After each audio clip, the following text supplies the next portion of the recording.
हिंदुस्तानी मुसलमानों का पिछड़ापन कोई नई बात नहीं है, सब जानते हैं।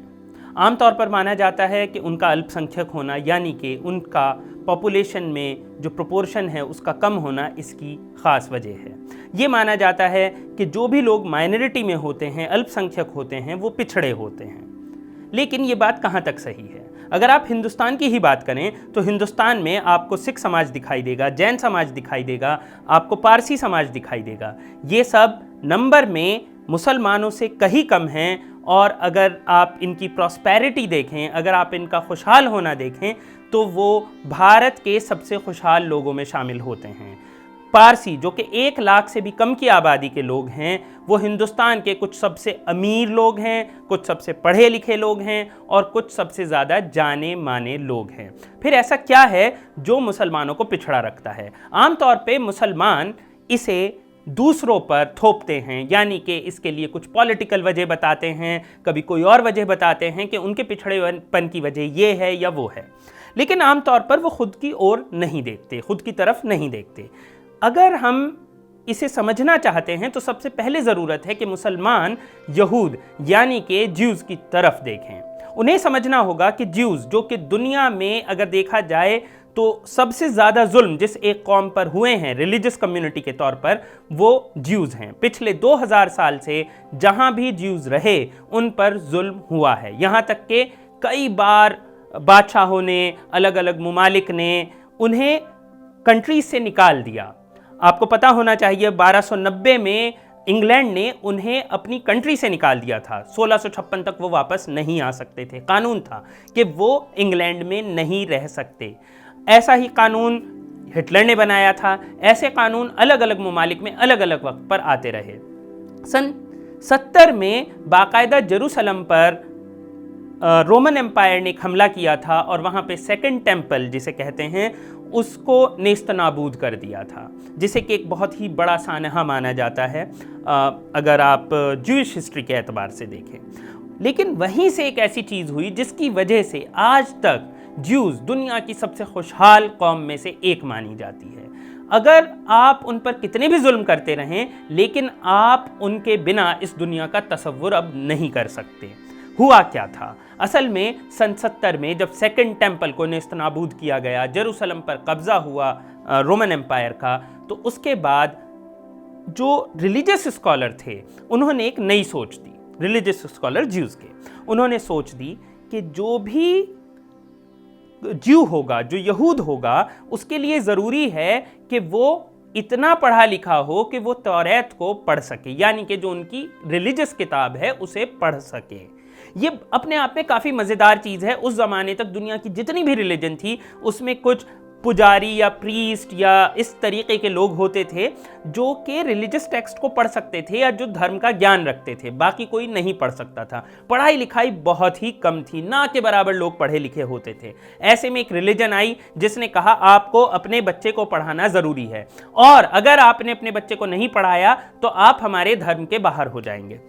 ये काफ़ी इंटरेस्टिंग बात है कि लगभग अगले 400-500 साल यहूदियों की आबादी तेजी से घटी, लगभग 80% घट गई। क्यों? क्योंकि बहुत से लोग अपने बच्चों को पढ़ाने की बात को मान ही नहीं पाए, तो उन्होंने खुद को या तो किसी दूसरे धर्म में कन्वर्ट कर लिया या खुद को यहूदियों से दूर कर लिया। तो इस तरीके से यहूदी काफ़ी कम हो गए, लेकिन जो बचे वो पढ़े लिखे यहूदी बचे। ऐसे में जब दुनिया में एक चेंज आना शुरू हुआ अर्बनाइजेशन की तरफ, यानी कि शहरीकरण की तरफ, जो ख़ास तौर पे अरब रेवोल्यूशन यानी कि जब इस्लाम का राइज हुआ 7वीं सदी के आसपास, तो उसके बाद जब आना शुरू हुआ तो उसमें ये देखा गया कि ऐसे अर्बन सेंटर्स को एकदम से लोगों की ज़रूरत थी जो स्किल्ड हों, जो ट्रेडिंग कर सकें, जो बैंकिंग कर सकें, यानी कि लेन देन पैसे का कर सकें। ये वो चीज़ें हैं जहाँ पर के पढ़ाई लिखाई बहुत ज़रूरी है।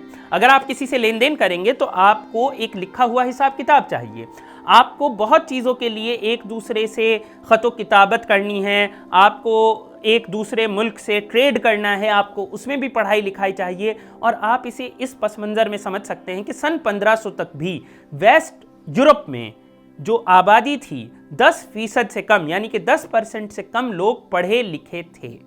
और ऐसे में आपके पास एक ऐसी कम्युनिटी थी जिसमें 100% ऑलमोस्ट लिटरेसी मौजूद थी, क्योंकि उनके यहाँ ये कानून था। तो कहीं ना कहीं जितने भी यहूदी थे वो पढ़े लिखे थे, तो उन्होंने जो पैसे के लेन देन का काम था वो खुद ब खुद, वो नेचुरली उन्हीं के पास आ गया। और लोगों ने कोशिश की, ऐसा नहीं है कि नहीं कोशिश की, मुस्लिम्स ने कोशिश की, क्रिश्चियंस ने कोशिश की। ये गलत बात है, बहुत से लोग ये मानते हैं कि नहीं, उनके यहाँ धर्म उन्हें रोकता था, इस्लाम या क्रिश्चियनिटी, इसलिए वो लोग नहीं कर पाए। ऐसा नहीं है, उन्होंने कोशिश की है, ऐसे हमारे पास हिस्टोरिकल एविडेंसेस हैं। लेकिन हुआ ये कि ज्यूज क्योंकि पढ़े लिखे थे, क्योंकि वो अपने अकाउंट्स लिख सकते थे, क्योंकि वो एक दूसरे से ख़त लिख सकते थे, वो चीज़ों को मेजरमेंट्स लिख सकते थे, तो ट्रेडिंग में, स्किल क्राफ्ट में, चीज़ों को बेचने में, और बैंकिंग सिस्टम, जो कि आज भी बैंकिंग सिस्टम बहुत हद तक ज्यूइश कम्युनिटी के हाथ में है, हम सब जानते हैं। तो उस बैंकिंग सिस्टम पे एक तरीके से उनकी मोनोपोली होने लगी। अब आप इस बात से क्या सीखते हैं? आप इस बात से ये सीखते हैं कि असल में यहूदियों का जो राइज है, या जिस चीज़ को आज लोग कॉन्स्पिरेसी थ्योरीज के नाम से जानते हैं, वो असल में कोई कॉन्स्पिरेसी थ्योरी नहीं है। उन्होंने किसी को मारकर कब्जा नहीं कर लिया है। असल में उन्होंने पढ़ाई लिखाई में अपने आप को इन्वेस्ट किया, अपने आप को झोंक दिया। उन्होंने अपने दीन में, अपने धर्म में वो जगह बनाई कि आपको पढ़ना ही है, चाहे आपको बाकी कटौती करनी पड़े। आपको ऐसे हजार ऐसे इंसिडेंट मिलते हैं जहां पे लोग अपने बाकी खर्चे रोक रहे हैं। इवन ऐसे एविडेंसेस हैं हमारे पास आज से 1000 साल पहले कि औरतें तलाक के लिए अप्लाई कर रही हैं कि ये आदमी बच्चे को पढ़ाने नहीं भेज रहा है। आप समझ रहे हैं, यहूदियों में इतना ज़्यादा पढ़ाई लिखाई पर जोर था। और आज उसके बाद आप देखिए कि हालत क्या थी कि जिस भी कंट्री ने इन्हें निकालने की कोशिश की, इंग्लैंड ने 1290 में निकालने की कोशिश की, 1656 में इंग्लैंड की सरकार ने इन्हें यह कहकर वापस लिया कि हम आपकी हर शर्त मानने को तैयार हैं, बशर्ते कि आप हमारा डेवलपमेंट करवा दें। सबको पता था कि बिना उनकी मदद के डेवलपमेंट नहीं हो सकता है, बैंकिंग सिस्टम कोई और नहीं संभाल पाएगा। उन्हें उनकी शर्तों पर वापस बुलाया गया। जर्मनी ने बहुत बुरा सलूक किया सेकेंड वर्ल्ड वॉर के दौरान, लेकिन क्या आज के दौर में, क्या उसके 10-15 साल के बाद वो उस अपने चीज़ को दोहराने को तैयार हैं? क्या वो उसकी बात करने को तैयार हैं? दुनिया में ऐसी कौन सी जगह है जहां पर के यहूदियों के साथ जुल्म नहीं हुआ, उनके ऊपर जुल्म नहीं हुआ? लेकिन हर जगह उन्होंने अपनी पढ़ाई लिखाई की वजह से लोगों को मजबूर किया कि उन्हें पूछा जाए। उनके आपको यहाँ तक कि अगर आप अरब वर्ल्ड की बात करें, जिस वक्त एक तरीके से आप कह सकते हैं अरबों की दुनिया पर हुकूमत थी, और आपने बहुत बार सुना होगा कि मुसलमान जब पूरी दुनिया पर हुकूमत कर रहे थे तो कैसे साइंस की बढ़ोतरी हो रही थी, लिटरेचर की बढ़ोतरी हो रही थी, और चीज़ें एक्सचेंज हो रही थी। लेकिन इसमें ये चीज़ बहुत कम लोग समझ पाते हैं कि वो जो दौर है, जो शुरुआती दौर है, वहाँ पर पढ़े लिखे लोग ज्यूज़ हैं। तो वही लोग ये सारा ट्रांसलेशन वर्क कर रहे थे ज़्यादातर, मतलब 100% नहीं, लेकिन एक बड़ा हिस्सा इन्हीं के हाथ में था कि ट्रांसलेशन, यानी कि ग्रीक लैंग्वेज से इन लोगों ने अरबी में, अरबी से ग्रीक में, लैटिन से अरबी में, ये सब जो ट्रांसलेशन आप देख रहे हैं ये आपको ज्यूज़ करते हुए दिखाई देंगे।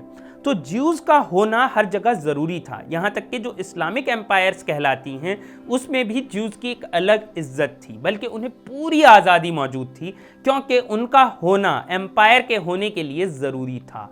आज भी दुनिया की जो सुपर पावर कहलाती है USA, वहाँ पे जो आबादियाँ आपको नज़र आती हैं उसमें सबसे प्रॉस्पेरस, सबसे खुशहाल जो आबादी है वो ज्यूज़ की है। और वो भी उसके बिना अपना कोई भी काम नहीं सोच सकते, अपना बैंकिंग सिस्टम नहीं सोच सकते, अपना प्रोफेशनल सिस्टम नहीं सोच सकते, अपनी साइंस नहीं सोच सकते। ये ऐसा इस वजह से है क्योंकि इस कम्युनिटी ने अपना एक कल्चर बनाया पढ़ाई का, उस पढ़ाई को ज़रूरी बनाया, उसके इर्द गिर्द अपनी पूरी की पूरी सोसाइटी बनाई और दुनिया को मजबूर किया कि उन्हें नज़रअंदाज ना किया जाए। ये एक बहुत ज़रूरी सबक है जो कि सिर्फ हिंदुस्तानी मुसलमान के लिए नहीं है, पूरे हिंदुस्तान के लिए है। सिर्फ हिंदुस्तान के लिए नहीं है, पूरी इंसानियत के लिए है कि पढ़ाई सबसे ज़्यादा ज़रूरी है। आप कुछ ना करें, आपको अपने बच्चों को पढ़ाना है। ये पढ़ाई आपको इस जनरेशन में नहीं दिखाई देगी तो 2 जनरेशन बाद दिखाई देगी, लेकिन यही पढ़ाई वो चीज़ है जो कम्युनिटी को, सोसाइटी को, नेशन को और इस दुनिया को खुशहाल बना सकती है।